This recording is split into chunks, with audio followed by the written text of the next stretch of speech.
My parents bought my sister a house but handed me the payment papers saying, "We've decided you'll be the one paying the mortgage." Can you imagine opening your mail one day to find a mortgage for a $500,000 house in your name? But the real kick in the gut? It wasn't some random scammer. It was my own parents who put it there, and when I refused to pay they actually sued me. That day my family shattered, and it all ended up in a courtroom. To understand how things got so catastrophically bad, you need to know a little about my family, the Wilsons. I grew up in Connecticut with my parents, Eleanor and Richard, and my younger sister Heather. From the earliest I can remember, there was always this stark imbalance. I was the responsible one, the achiever, the one who had it all together. Heather. She was pampered, protected, utterly spoiled. If I brought home a B+, it was, why wasn't it an A?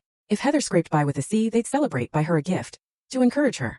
It wasn't outwardly abusive, nothing dramatic, but those subtle inequities build up. Like how I got a used bike for my 16th birthday, but Heather got a brand new car for hers. I worked part-time jobs through high school. Heather's only job was being a teenager. I was the first in our family to go to college. I busted my butt for a partial scholarship to Boston University, took out loans for the rest, and worked 20 hours a week just to cover my living expenses.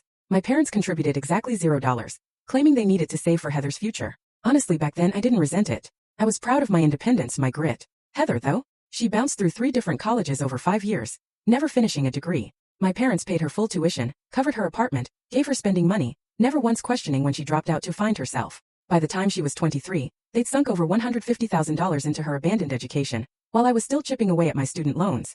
After college, I landed an entry-level job in Boston. I lived with 3 roommates, ate ramen more often than I cared to admit, and funneled every spare dollar into my debt. It took 5 grueling years and several promotions before I could finally afford my own 1-bedroom apartment. I built an emergency fund, started my 401k, and finally paid off my student loans by age 30. Financial independence was hard won, but it was mine. I was incredibly proud. Heather, meanwhile, just drifted. Retail, waitressing, admin work.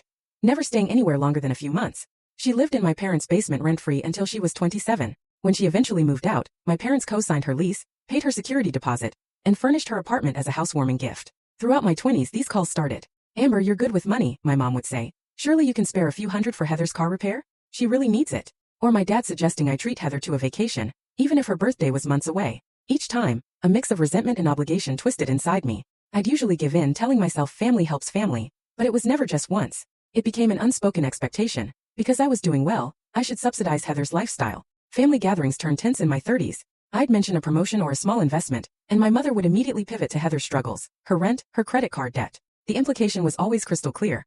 Your success means you should solve her problems. Last Thanksgiving was particularly uncomfortable. Full story on the channel. Link below. Click now and watch what happened next.